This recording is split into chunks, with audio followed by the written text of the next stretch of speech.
Breaking news Daggubati family చిక్కుల్లో పడింది. Film Nagar Deccan kitchen కూల్చివేత కేసులో నాంపల్లి కోర్టు కీలక ఆదేశాలు జారీ చేసింది.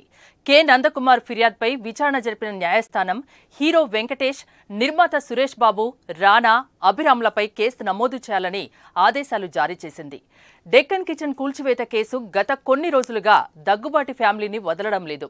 నందకుమార్ గతంలో దగ్గుబాటి ఫ్యామిలీ తనని మోసం చేసిందని కోర్టుకెక్కారు. గజం కేవలం 15,500 రూపాయలతో 150 గజాల భూమి కేవలం 23 లక్షలు మాత్రమే. తనకు లీజ్కిచ్చిన భూమిని తనతో పాటు ఇంకొకరికి కూడా అగ్రిమెంట్ చేసి సురేష్ బాబు, వెంకటేష్ మోసం చేశారని, కోర్టు ఆదేశాల్ని కూడా లెక్క చేయకుండా రానా పేరిట రిజిస్ట్రేషన్ చేశారని అప్పట్లో ఆరోపణలు చేశారు. అదేవిధంగా లీజు విషయంలో తనకు కోర్టు ఆదేశాలు ఉన్నప్పటికీ అక్రమంగా కూల్చివేశారని ఫిర్యాదులో ప్రస్తావించారు. సురేష్ బాబు, వెంకటేష్, రానా, అభిరామ్, జేహెచ్ఎంసీ అధికారులు పోలీసులతో కుమ్మక్కై తన హోటల్ని కూల్చివేయించారని ఆరోపణలు చేశారు. బిల్డింగ్ కూల్చివేసి విలువైన ఫర్నిచర్ ఎత్తికెళ్లారని పోలీసులకు ఫిర్యాదు చేశారు.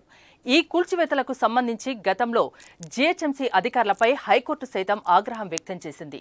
అప్పట్లో జరిగిన విచారణకు GHMC commissioner, producer Suresh Babu హైకోర్టుకి హాజరు కాకపోవడంపై మండిపడింది.